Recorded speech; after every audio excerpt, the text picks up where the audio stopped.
नमस्कार, आप देख रहे हैं युग करवट न्यूज और आपके साथ मैं हूं शोभा भारती। पेश है आज का हमारा न्यूज बुलेटिन। आइए नजर डालते हैं आज के हेडलाइंस पर।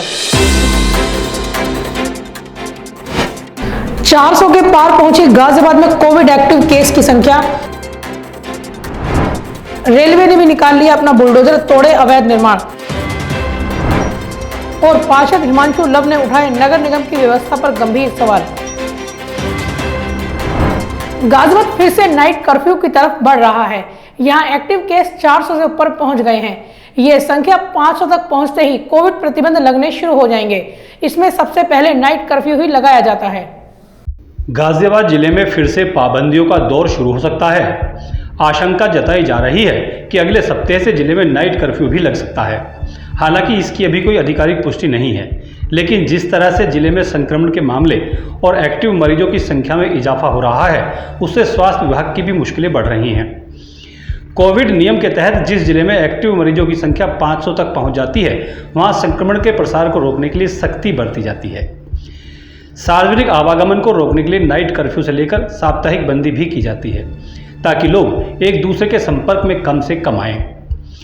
जिले में वर्तमान में 412 एक्टिव मरीज हैं। अगर मरीजों की संख्या इस तरह बढ़ती रही तो अगले सप्ताह यह आंकड़ा 500 को पार कर जाएगा और अपने आप ही नाइट कर्फ्यू शुरू हो जाएगा। मार्च के महीने में ही सभी पाबंदियों को शासन ने हटाया था। अब फिर से नाइट कर्फ्यू की आहट से आम आदमी, व्यापारी, होटल रेस्टोरेंट संचालकों के होश उड़े हुए हैं। गाजियाबाद में अप्रैल में ही फिर से कोरोना संक्रमण तेजी से फैलना शुरू हुआ था। इसके बाद से लगातार संक्रमण की रफ्तार बढ़ रही है। हालांकि वर्तमान में जो मरीज मिल रहे हैं वह होम आइसोलेशन में रहकर ही ठीक हो रहे हैं, लेकिन फिर भी संक्रमण तो तेजी से फैल ही रहा है। शासन से जारी रिपोर्ट के अनुसार गाजियाबाद में 24 घंटे में कोरोना के 36 नए मरीज मिले हैं। इनमें 0 से 12 वर्ष तक के 2, 13 से 20 वर्ष तक के 4, 21 से 40 वर्ष तक के 16, 41 से 60 वर्ष तक के 9 और 60 वर्ष से ऊपर के भी मरीज चिन्हित हुए हैं। हालांकि बीते 24 घंटे में एक भी मरीज संक्रमण से मुक्त नहीं हुआ है। इसकी वजह से एक्टिव मरीजों का आंकड़ा 412 तक पहुंच गया है। मई महीने में अब तक 354 लोग संक्रमण की चपेट में आ चुके हैं। इतना ही नहीं, गाजियाबाद के स्कूलों में भी संक्रमण तेजी से फैल रहा है। ब्यूरो रिपोर्ट, युग करवट। रेलवे विभाग ने भी अपनी जमीन खाली करानी शुरू कर दी है। शनिवार को गुलधर रेलवे स्टेशन के पास बुलडोजर चलाया गया। यहां अवैध रूप से बनाए गए कई मकान तोड़े गए। प्रशासन की कार्रवाई को देखते हुए लोगों ने खुद ही अतिक्रमण हटाना शुरू कर दिया था।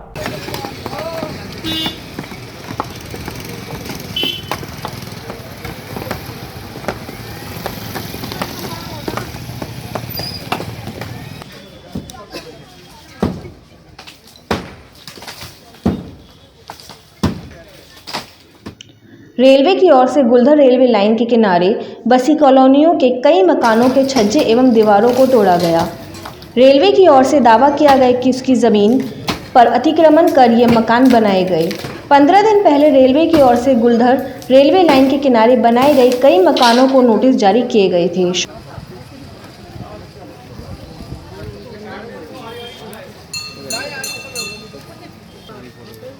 कैसे बटन पकड़ने कौन छेड़ी और द्वारा करने पड़ेगा।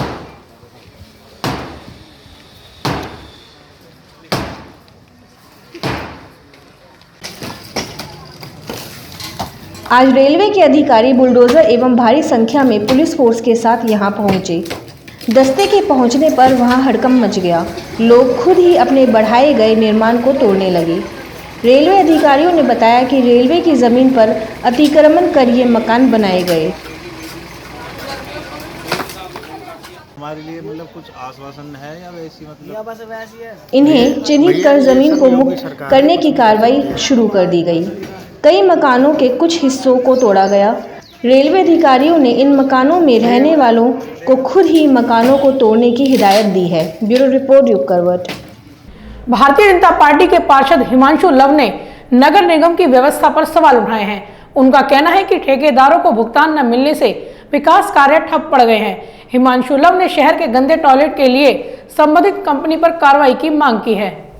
नमस्कार दोस्तों, मैं आशिफ त्यागी, आप देख रहे हैं युग करवट। गाजियाबाद में दैनिक रोजमर्रा की मूलभूत सुविधाएं देने का काम नगर निगम करता है।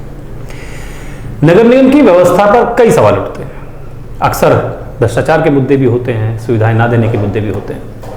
नगर निगम की ऐसी व्यवस्था पर बात करने के लिए आज हमारे साथ पार्षद हिमांशु लव मौजूद हैं। हिमांशु जी, पहले तो आपका बहुत बहुत स्वागत है।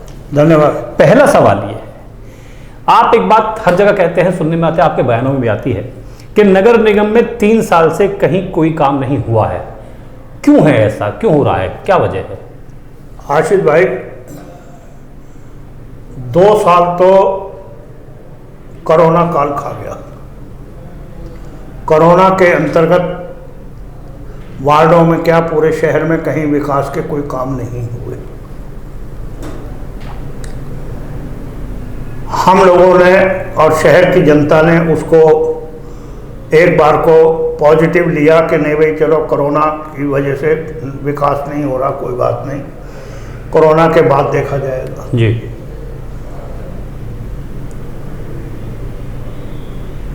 कोरोना काल खत्म होने के बाद दीपावली आई, होली भी आई, होली भी चली गई, दिवाली भी चली गई। दीपावली पर ठेकेदारों को 20 से 30% तक ठेकेदारों का पुराने किए हुए कामों का भुगतान किया गया। जी। नगर निगम द्वारा पूरा भुगतान न करने के कारण नगर निगम ने दीपावली से पूर्व कोरोना काल खत्म होने के तुरंत बाद लगभग 500 टेंडर, जो पहले बोर्ड बैठक हुई थी कोरोना के तुरंत बाद, बोर्ड की मीटिंग हुई थी दिवाली से पहले, उस बोर्ड मीटिंग में 1-1 करोड़ रुपए का प्रत्येक पार्षद के वार्ड में काम किए जाने का वायदा नगर निगम बोर्ड बैठक में किया गया था। माननीय महापौर और माननीय नगर आयुक्त महोदय ने कहा कि भाई बजट में हाथ तंग है, इसलिए अभी हम शुरुआत में 60-60 लाख रुपए के काम करेंगे, उसके बाद पैसा बचेगा तो फिर 40 लाख के फिर कर देंगे। तो लगभग किसी का 55, किसी का 60, किसी का 65, इस प्रकार के टेंडर वार्डों के किए गए। हम पार्षद गणों ने क्षेत्र की जनता को वायदा कर दिया कि हाँ जी, हमने इतने का टेंडर आपके वार्ड के लिए हमने करा दिया है। लेकिन दीपावली चली गई, होली चली गई, और 31 मार्च यानी कि 2021-22 का जो वर्ष समाप्त होता है 31 मार्च को, वो भी चला गया, लेकिन नगर निगम के ठेकेदारों को भुगतान नहीं हुआ। अच्छा, आप कह रहे हैं नगर निगम के ठेकेदारों को पेमेंट नहीं होती है, उनका भुगतान रोक दिया गया है, इसका असर काम पे भी हो रहा है। आपका मानना है कि पेमेंट नहीं हुआ, इसका असर शहर के काम पे पड़ रहा है। क्यों पेमेंट नहीं हो पा रही है, वजह बताइए, आखिर क्यों पेमेंट नहीं कर पा रहा है? पेमेंट नगर निगम क्यों नहीं कर पा रहा और क्यों नहीं कर रहा, इसकी वजह तो आज तक हमारी समझ में नहीं आई है। नगर निगम आयुक्त कह चुके हैं कि हमने 2 करोड़ का तो कूड़ा बेच दिया, हमारे हाउस टैक्स की रिकवरी की बढ़ोतरी हुई है, हाउस टैक्स हमने बढ़ा लिया है, और हाउस टैक्स को भी वृद्धि की गई। 20% हाउस टैक्स पिछले दिनों में बढ़ाया गया था, तो हाउस टैक्स की रिकवरी भी बढ़ गई। और नगर निगम क्यों नहीं पेमेंट कर पा रहा, इसके पीछे का एक राज है। जो नगर निगम ने बॉन्ड निकाला था और जो नगर निगम ने पहले कर्जे ले रखे हैं शासन से, 9 करोड़ रुपए हर माह उसकी किस्त कट जाती है ब्याज की, जिस वजह से यदि फॉर एग्जाम्पल बता रहा हूं कि अगर 20 करोड़ रुपए की ग्रांट नगर निगम के लिए स्वीकृत होती है तो 9 करोड़ रुपए तो वहीं के वहीं उसमें माइनस हो जाते हैं और 11 करोड़ रुपया मात्र नगर निगम में आता है। और उस ग्रांट के बचे हुए रुपए से सबसे पहले तो नगर निगम अधिकारी और कर्मचारियों की तनख्वाह बढ़ती है। यदि उसमें से कोई पैसा बच जाए तब विकास के कामों पर खर्च होता है। तो आप लोग पार्षद हैं, 100 पार्षद हैं, 10 नामित पार्षद भी हैं, आपका बोर्ड में बैठना भी होता है, तो आप बोर्ड में ये सवाल अधिकारी से करते नहीं है, पूछते नहीं है? अधिकारी क्या बताते हैं आपको? ईमानदार ना बात यह है कि कोरोना काल के बाद सिर्फ एक बोर्ड बैठक हुई, उसके बाद से विधानसभा चुनाव आ गए, फिर एमएलसी चुनाव आ गए, आचार संहिता लगी रही, अभी तक बोर्ड की मीटिंग नहीं हुई। अभी पिछले दिनों कार्यकारिणी की बैठक हुई है, उसमें बजट रखा गया है। अब बोर्ड की नई मीटिंग होगी, उसका क्या रूपरेखा तैयार होती है ये तो वो आने वाला बोर्ड का मैटर बताएगा। तो आने वाली बोर्ड बैठक में जैसे आप बता रहे हैं कार्यकारिणी में बजट पास हो गया है, विकास कार्यों की बात भी होगी, खर्चा जो नगर निगम का है, आय का है, उस पर बात होगी, तो क्या आप लोग ठेकेदारी की पेमेंट, ठेकेदारों की पेमेंट का मुद्दा बोर्ड में उठाएंगे? अधिकारी सवाल करेंगे? देखो जी, और कोई पार्षद उठाए या ना उठाए, मैं तो उठाऊंगा। कारण क्या है कि हर ठेकेदार, हर पार्षद ये सोचता है कि भाई अगर मैं ठेकेदारों की समस्या को उठाऊंगा तो मेरे ऊपर ये इल्ज़ाम लगेगा कि पता नहीं मैंने ठेकेदारों से क्या रिश्वत खाई। तो ये इल्ज़ाम तो आप पर भी लग सकता है। मेरे पे लगेगा, लेकिन मैं क्योंकि अपने आप से मेरी चादर साफ है, मेरा कोई ठेकेदारों से लेना देना नहीं है, लेकिन मेरा सिर्फ और सिर्फ एक ही बात का झगड़ा है कि आखिरकार हम आने वाले चुनाव में, नवंबर दिसंबर में चुनाव होना है, हम अपनी जनता को क्या जवाब देंगे, क्योंकि हम पिछले 3 सालों में कोई विकास का काम नहीं करा पाए। इसलिए मैं ठेकेदारों के भुगतान ना होने का विषय बार बार उठा रहा हूं। अच्छा, एक टॉयलेट का मुद्दा आप बार बार उठाते हैं। शहर में 2 तरह के टॉयलेट है हमारे यहाँ। पिंक टॉयलेट महिलाओं के लिए है और पुरुषों के लिए 2 तरह के टॉयलेट हैं, इसमें एक टॉयलेट है और एक मल्टी टॉयलेट होता है। क्या स्थिति शहर में एक्चुअल टॉयलेट की, और क्या समझ रहे हैं आप, क्यों ऐसी स्थिति बन रही है? देखिए, कई टॉयलेट गाजियाबाद शहर में बने, लगभग पिछले 6 सालों में पूरे गाजियाबाद नगर निगम सीमा क्षेत्र में हजारों टॉयलेट बने हैं। शुरुआत में उन टॉयलेट्स का देखभाल रख रखाव नगर निगम के सफाई कर्मचारी करते थे। बाद में उन टॉयलेट्स की साफ सफाई का ठेका किसी सफाई करने वाली किसी फर्म को दे दिया गया। मेरी सूचना के अनुसार 175 रुपये पर शौचालय को की साफ सफाई पर खर्च होता है, परंतु मैंने अधिकतर शौचालयों में कई बार, जैसे सड़क चलते हुए, गाड़ी से चलते हुए पेशाब आ जाता है तो शौच करने के लिए जाना पड़ता है, तो मैं कई बार ऐसे शौचालयों में गया हूँ। एक शौचालय गांधी पार्क, जो कि मेन अग्रसेन भवन के बराबर में पड़ता है, एक दिन मैं उस शौचालय में गया था।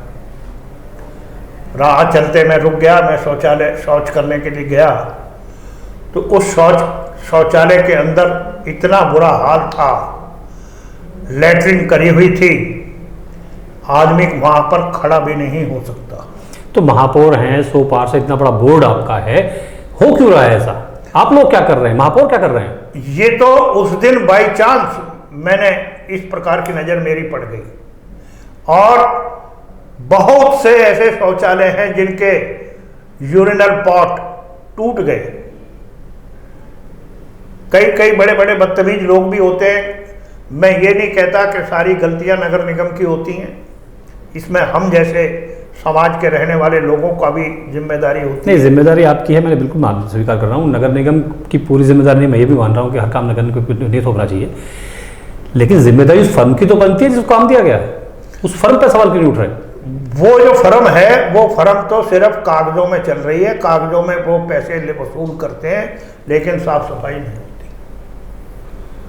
अच्छा, एक जो बात नहीं उठी है, कागजों में है और यथार्थ में नहीं है, प्रैक्टिकली अभी पॉसिबल हुआ नहीं है, बाजारों में महिलाओं के लिए फीडिंग जोन बनाने की जो बात आप कर रहे हैं, क्या है?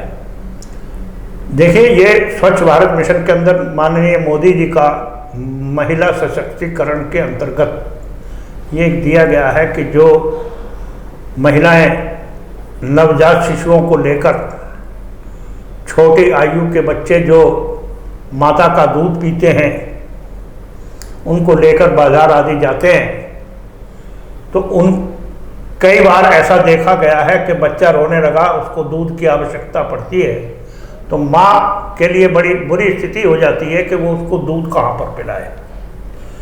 इसके लिए माननीय मोदी जी द्वारा स्वच्छ भारत मिशन के अंतर्गत, ये योजना के अंतर्गत ये लिखा गया है कि हर शहर के मुख्य बाजारों में जहाँ पर महिलाओं का आना जाना अधिक है, ऐसे बाजारों में महिलाओं के लिए फीडिंग सेंटर, एक फीडिंग केबिन बनाए जाएं।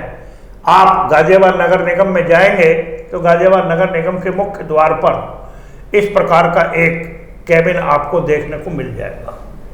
तो क्या इस पे बात हो रही है, गाजियाबाद बनेंगे? मैंने कई बार बात करने की कोशिश करी, लेकिन मुझे स्पष्ट सही जवाब आज तक नहीं मिला।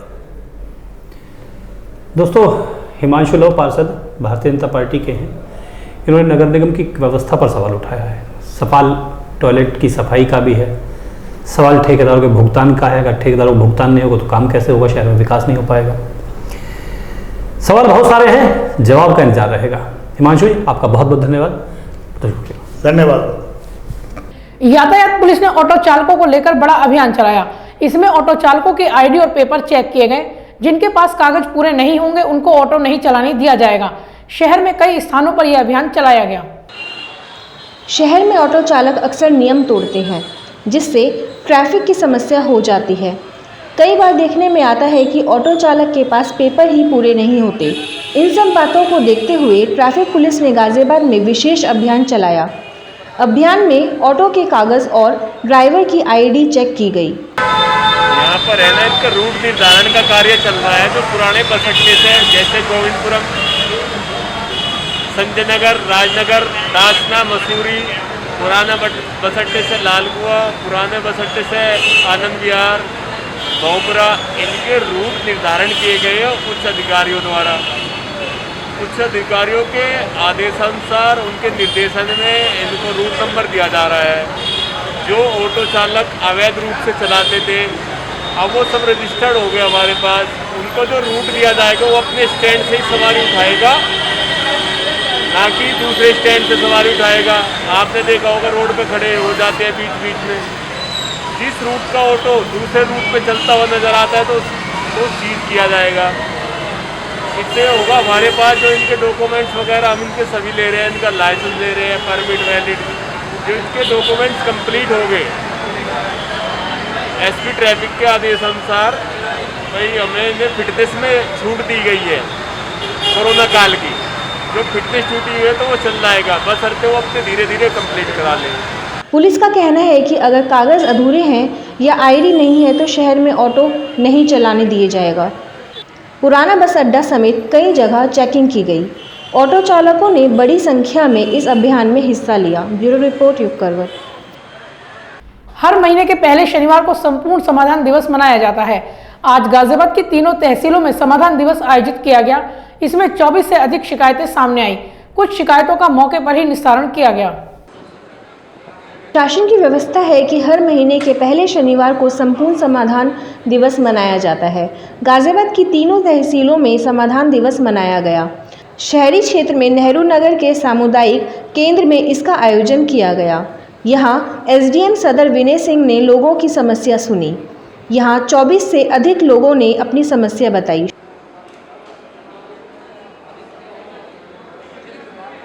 यहाँ आई सभी समस्याओं को पोर्टल पर अपडेट कर दी गई। कई शिकायतों का मौके पर ही निस्तारण कर दिया गया। यहाँ तहसील, पुलिस आदि विभागों के अधिकारी मौजूद रहे। ब्यूरो रिपोर्ट युग करवट। निवाड़ी थाना क्षेत्र में अजीब ही मामला सामने आया है। यहाँ कुछ महीने पहले एक अधजला शव मिला था। एक महिला ने अपने पुत्रों के साथ उसकी अपने पति के रूप में पहचान की थी। पुलिस ने डीएनए जांच करा ली तो पता चला कि वो इस महिला का पति है ही नहीं, बल्कि उसके पति ने ही हत्या कर अपनी पहचान दे दी थी। 2021 को निवाड़ी के जंगल में, थाना निवाड़ी में, एक अज्ञात व्यक्ति का अधजला शव मिला था। शव की फोटो, उसके कपड़े और उसके जूतों को देखकर श्रीमती कविता और उसके दोनों लड़कों ने इसकी पहचान अपने पति अजय उर्फ अजीत के रूप में की थी। शव का जो है DNA परीक्षण कराया गया है, तो इसका मिलान जो है अजय उर्फ अजीत से नहीं हो पाया था। विवेचना से यह पता चला कि यह पूरी प्रक्रिया एक षड्यंत्र के रूप में अजय उर्फ अजीत, उसकी पत्नी और दोनों लड़कों ने की थी। यह भी उल्लेखनीय है कि अजीत उर्फ अजय मुजफ्फरनगर जनपद से एक मर्डर के मुकदमे में जेल से फरार अपराधी है। विवेचना प्रचलित है, आवश्यक विधिक कार्रवाई की जा रही है। गाजियाबाद देहात पुलिस ने अपराधियों के खिलाफ बड़ा अभियान चलाया है। यहां 8 थानों के सभी 28 जिला बदर बदमाशों के बारे में जानकारी जुटाई गई। जो मिले उन्हें जिले से बाहर निकाला गया, जो नहीं मिले उनके परिवार को चेतावनी दी गई। आज देहात क्षेत्र के सभी 8 थाना क्षेत्रों में जो अभी हाल में जिला बदर अपराधी हुए हैं, जिनकी संख्या लगभग 28 है, उन सभी के विरुद्ध आज अभियान चलाया गया था, जिसमें उनके घर पर दबिश दी गई थी एवं वहां पर सभी क्षेत्रों में मुनादी करवाई गई कि इस तरह के व्यक्ति जो कि जिला बदर हुए हैं, अगर वो अपने क्षेत्र में अपने घर पर रहते हुए पाए जाते हैं तो उनके विरुद्ध कार्रवाई की जाएगी, उनको जेल भेजा जाएगा। इसके अलावा जो भी व्यक्ति उनके सगे संबंधी या कोई भी उनके जानने वाले अगर उनको संरक्षण देंगे, किसी भी प्रकार का अगर संरक्षण उनको देते हैं तो उनके विरुद्ध भी हम लोग कठोर कार्रवाई करेंगे। आज मुनादी करवाकर ये संदेश सभी को दिया गया, सभी क्षेत्र में। इसके अलावा और भी कई लोगों को चिन्हित किया गया है जिनके विरुद्ध हम गुंडा बनाकर जिला बदर की कार्रवाई करेंगे। तो सभी लोग सचेत रहें और जो भी इस तरह के क्रियाकलापों में लिप्त हैं वो इस तरह के क्रियाकलाप छोड़ दें, अन्यथा उनके विरुद्ध गाजियाबाद पुलिस कठोर कार्रवाई करेगी। गौतम बुद्ध नगर में एक स्नेचर और पुलिस के बीच मुठभेड़ हो गई, जिसमें बदमाश आदित्य गोली लगने से घायल हो गया। पुलिस ने इसके पास से चोरी का फोन, बाइक और हथियार भी बरामद किया है। इससे हुई पूछताछ में कई घटनाओं का खुलासा हुआ है। आम आदमी पार्टी ने जिला मुख्यालय पर प्रदर्शन किया। इन लोगों ने उत्तर प्रदेश की कानून व्यवस्था पर सवाल उठाए। ललितपुर और चंदौली की घटना की सीबीआई जांच की मांग भी की। आम आदमी पार्टी ने प्रदेश के सभी जिला मुख्यालयों पर प्रदर्शन किया।